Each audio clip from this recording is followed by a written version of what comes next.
Ngayong buntag sa tanan, no, mga paps. Result gahapon, no, sa 2 p.m. is 237, 5 p.m.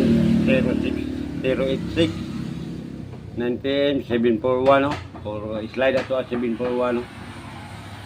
So kani mo ni atong guide karon sa May 10, no, 2024. Kani atong guide natay guide 1, guide 2, iska double triple 018, kabuhagay QP. Target rumble gyud ha, TR mga paps, no. Don't forget sa TR diyan. Atong extra si 316. Dayon pa subscribe na lang pud ko o pa share na lang pud sa atong live karon mga paps. So mo ni atong guide karon sa meeting, no. Wala ta naka tiam-tiam gabi. So kani mo ni atong guide. So pa subscribe na lang pud ko, o mayong buntag sa tanan, no, o daghang salamat kaninyong tanan.